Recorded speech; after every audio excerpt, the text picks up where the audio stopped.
Apakah penguasa kita lebih buruk dari Fir'aun? Bahwa kami ahlu sunnah berlepas diri dari mereka yang turun ke jalan dan mencaci memaki para penguasa dengan menyerukan takbir. Seraya menyerukan takbir, mereka mencaci dan memaki para penguasa. Tuhan mana yang mereka besarkan dengan takbir mereka? Kami berlepas diri dari kaum yang melempari para aparat dengan batu dan panahan.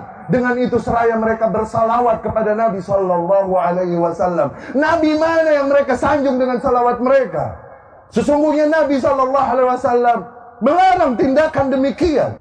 Dikarenakan tindakan yang mereka lakukan katanya adalah jihad fisabilillah. Sungguh para aparat yang berjihad menghalau kalian yang hendak membuat pintu kerusakan dan fitnah pada umat. Aparat yang berjihad. Apakah kebencianmu, kekecewaanmu kepada para penguasa yang ada padamu adalah alasan yang cukup bagimu untuk merusak keamanan dan menghancurkan persatuan negeri ini? Demi Allah, mereka yang bergerak dengan nama Islam sama sekali tidak mewakili ajaran Islam yang mulia ini.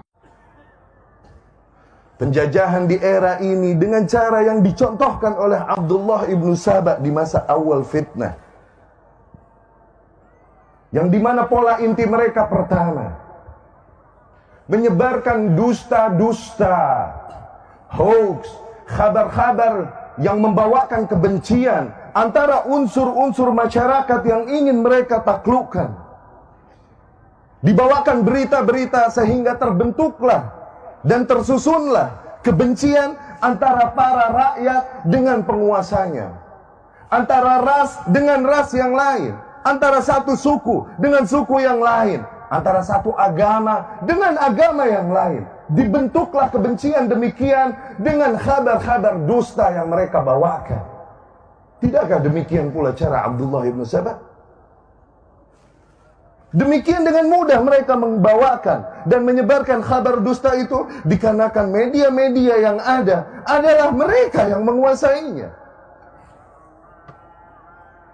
Dan cara yang kedua, yaitu dengan cara membentuk boneka-boneka, baik berupa ormas-ormas atau tokoh-tokoh yang seolah-olah membawakan nama Islam, namun pada hakikatnya mereka menghancurkan, mengkambing hitamkan ajaran-ajaran Islam dan kaum muslimin dengan tindakan yang mereka lakukan. Bukankah demikian pula gaya gerakan Abdullah ibnu Saba? Dari situ dibuat oleh musuh-musuh Islam Al-Qaeda, seolah-olah mewakili Islam. Dari situ mereka buat boneka dan sandiwara selanjutnya ISIS. Padahal mereka yang melatihnya, mereka yang mendanainya, mereka yang menggerakkannya. Seolah-olah mereka semua bergerak atas nama Islam dan Islam berlepas diri dari mereka. Ikhwatul rahmatullah. Yang gerakan-gerakan semua tersebut bertujuan agar dibenturkan unsur para masyarakat dengan penguasa yang ada sehingga meratalah kerusakan yang terjadi pada negeri-negeri musuh. Ketika mereka benturkan satu suku dengan suku yang lain, kurang merata. Kehancuran kurang merata.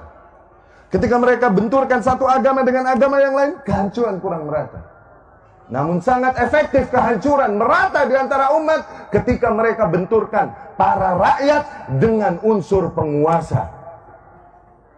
Demikianlah puncaknya yang terjadi di Arab Spring, Ar-Rabi' Al-Arabi, dimulai tahun 2010, ketika mulai negeri-negeri kaum muslimin yang berada di Arab, mereka semua bergerak dengan nama kebebasan berpendapat, kebebasan berbicara, menuntut keadilan, menegakkan hukum Allah. Dengan nama itu, mereka semua bergerak dan membenturkan diri mereka dengan penguasa yang ada.